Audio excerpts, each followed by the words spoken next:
Hello and welcome. I am live from Pellam's Wasteland, and today I have another episode of Pellam's Wasteland Reads for you all. This time covering two books that I read because there are movie adaptations of them coming out fairly soon in theaters. I think by the time this video comes out, the new Running Man might actually already be out. So who knows how exactly that's going to work out. But anyway, The Running Man by Stephen King, which was originally published under the name Richard Bachman, who is a Stephen King pseudonym, and Hamnet by Maggie O'Farrell. The Running Man was adapted into a movie already with Arnold Schwarzenegger, but there is a new one coming out soon um, with Glenn Powell as the lead, and Edgar Wright is directing it. I was like, well, I like Edgar Wright. Um, and then Hamnet, I had heard about a number of months ago and thought, oh, that sounds interesting, and then saw the trailer and thought, oh, well, I should read the book before I see the movie because the movie looks quite good. But there is the old adage that you may well have heard that the book was better, as they say about adaptations. So I thought I would go ahead and read the books, and that way I will know whether or not the book really was better in the case of both of these once I see them as movies. Anyway, so let's start with The Running Man, which was originally published in 1982, and follows our protagonist, Ben Richards, who is a contestant on a um, dangerous game show called The Running Man. He goes to the the runners of the games, this uh, organization that runs all these different game shows. Some of them are not as deadly as the Running Man, although the Running Man is presented as the kind of apex of their programming. And the concept is fairly simple. The contestant must survive, must go out into the world and figure out how to evade capture and killing by both local law enforcement and also the hunters, the elite hunting group that are after them. And then the contestant also has to make regular recordings and regularly check in, which is part of what forces them to be on the run instead of just hiding out somewhere. Um, and the longer that they survive, the more money that their family gets after they are hunted down and killed. They also get a bonus if they kill hunters or law enforcement in the process of attempting to avoid being hunted down themselves. Um, and they start with some amount of bonus cash to help them get into things. Although there's a detail that when the manager of the games is explaining all of this to Ben Richards, he says that the bonus is actually a loan against your eventual winnings. So if you get killed right away by the hunters, then your family will actually owe the game's money based on uh, all of that. So it's a fun and you know a kind of exaggerated premise, but not so exaggerated as to not be recognizable in the space of modern mass entertainment and all of that. And I thought it was pretty fun. I liked this one, I would say, more than most of the other Stephen King stuff that I have read, but I haven't read that much from him because I mostly haven't liked what I've read that much. Um, but this one I thought was pretty fun. There's an essay at the front of this that is on the importance of being Bachman, which is sort of about the logic of releasing books under the pseudonym Richard Bachman, that I read and probably would matter a lot more to someone who is more invested in reading a lot of Stephen King's stuff, and to me, it was like, okay, well, this is interesting enough. The book itself, I think, is pretty fun. It's quite fast paced. There's a little note at the end about how it was written over a really short period of real time, and I think it shows some of that.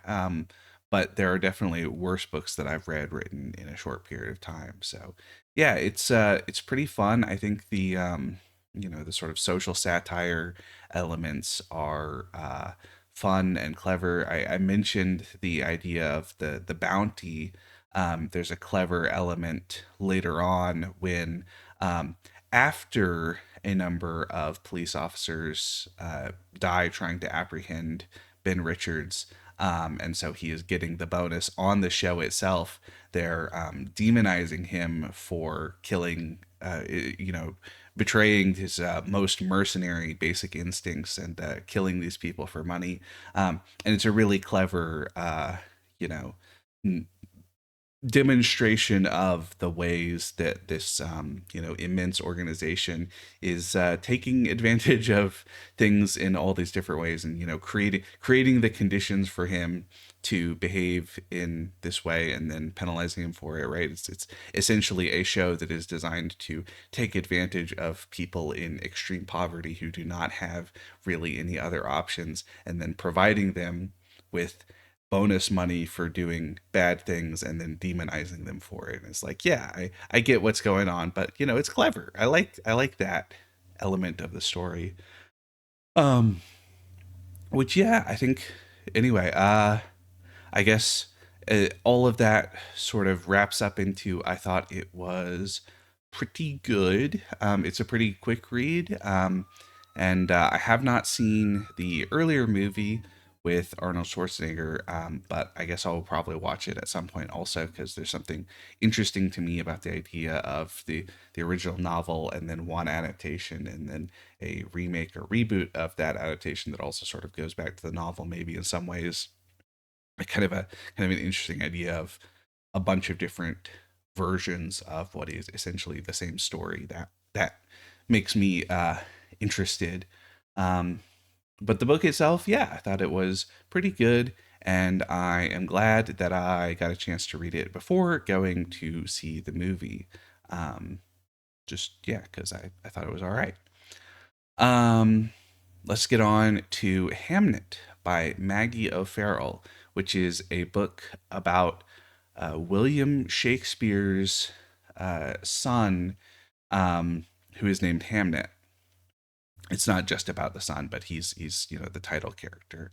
Um, the story follows essentially a whole cast of characters around Shakespeare himself, who is not ever named in the story. Even, I mean, his all of his relatives who would presumably have the same surname are referred to by their first names, and he himself is not, as far as I remember, ever actually referred to as Will or William or anything like that. Anything specifically identifying as Shakespeare, he's most often referred to in relation to one of the other characters. So it's, her husband or his younger brother or his son, things like that, as the character, and clearly making a point about the way that all of these other real people who were historical figures are often referred to in their relationship to Shakespeare, as if that is the kind of value that they provide as beings, their relationship to this kind of titanic figure of the great playwright of the Elizabethan era. And so making a point about that, which is it's fun. I guess it seems like apparently some people did not like that as much. And I guess I don't know necessarily if there's a sort of argument about the importance we place on beings based on their relationships that is sort of implicit in that. I'm not sure that I agree with that, but I thought that the execution was fine and it was plenty fun. Sort of in my head was comparing it to, in Virginia Woolf's Orlando, there is a sequence where Orlando meets William Shakespeare, and we don't get anything of him, any actual direct speech from him.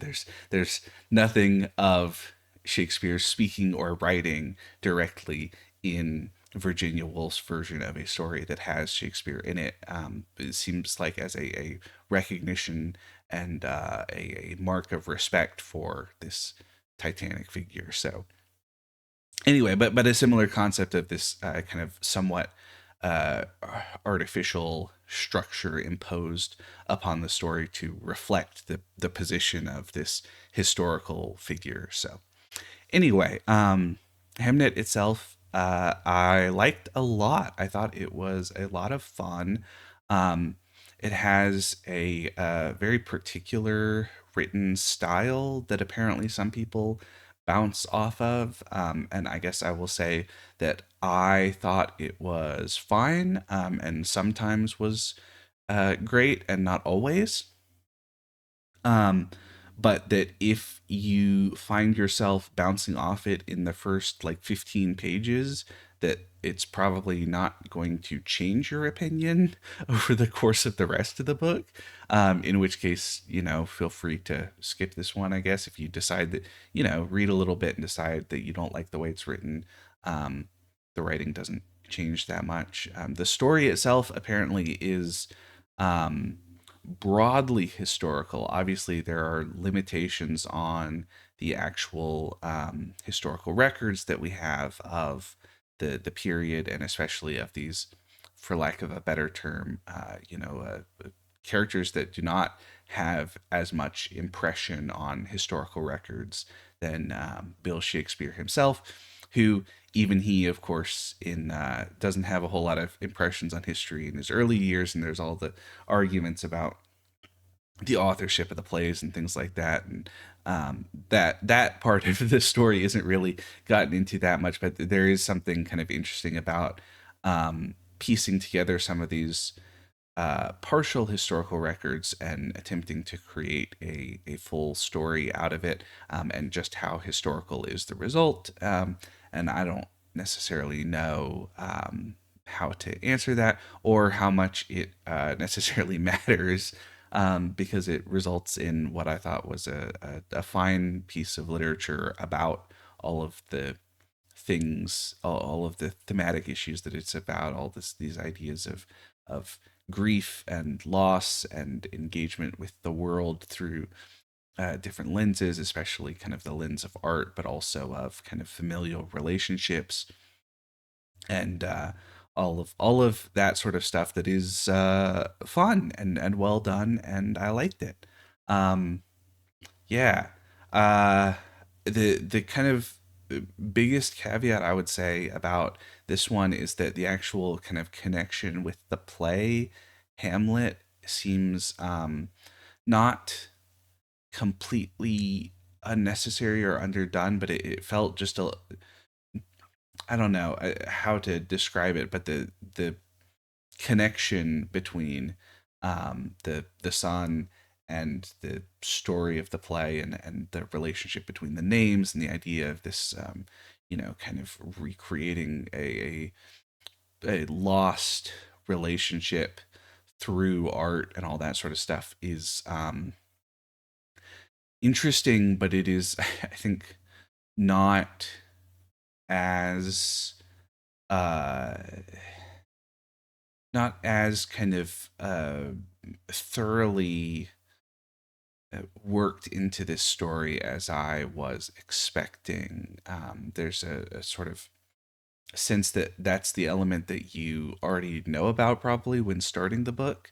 And I don't know, there's something about a lot of the other stuff is really good, and that element just felt almost underdone. Like I said, it felt a little bit like, well, I kind of wanted more about the play, I guess, is my takeaway, which I think is fine. It doesn't uh, necessarily kind of harm my opinions of the book as a whole, because I think it is a deliberate decision about the sort of nature of this story to structure it and shape it in this way.